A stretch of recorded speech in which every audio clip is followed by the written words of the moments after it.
Hello बच्चों, let's read the question. A satellite of mass m is revolving close to surface of the earth, of a planet of density d with time period capital T. The value of universal gravitational constant on planet is given by first option 2d square t pi, second option dt square pi, third option 1 over d square t pi and fourth option 3 pi over dt square. तो इसमें कि हमें दिया क्या है, satellite of mass m is revolving around the planet जिसका density d है और टाइम पीरियड कैपिटल T है. तो इसमें की कंसेप्ट लिखते हैं. की कंसेप्ट फॉर्मूला पता है हमें, T square equals to 4 pi square R cube divided by g into m. t is what, time period of the satellite. r is what, radius of the orbit, r small r. Capital G is universal gravitational constant जो हमें निकालना है, और m क्या है, capital M is mass of the planet.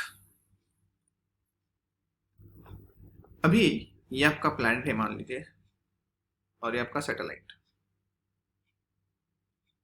ठीक है. ये आपका रेडियस ऑफ द सैटेलाइट, इधर आपका सैटेलाइट है S, ये आपका प्लैनेट है P. अभी क्वेश्चन में क्या बोला है, satellite is revolving close to the surface of the planet. इसका मतलब क्या हो गया, ये स्मॉल r क्या हो जाएगा, small r would be equal to capital R if the satellite is revolving close to the planet. तो इसमें फॉर्मूला में क्या लिखेंगे हम, T square equals to 4 pi square R cube divided by g into m. Capital R क्या है, capital R is the radius of the planet and small r is the radius of the orbit. अभी question में जो बोला है वो condition डालनी पड़ेगी, satellite is revolving close to the planet, तो small r will be equal to capital R. अभी m क्या है, m इज द मास. अभी planet is in sphere, spherical form, तो मास को और डेंसिटी और वॉल्यूम के टर्म्स, जो डेंसिटी का जो नोटेशन है d है, वो d लेना पड़ेगा, d into volume. Volume is volume of the sphere because planet is in the form of sphere, और वॉल्यूम ऑफ स्फीयर क्या होता है 4/3 pi R cube.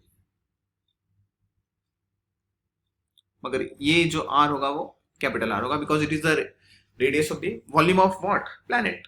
Radius of planet is capital R. तो डाल देते हैं इसमें, T square equals to 4 pi square R cube divided by capital G into m क्या है, d into 4/3 pi R cube.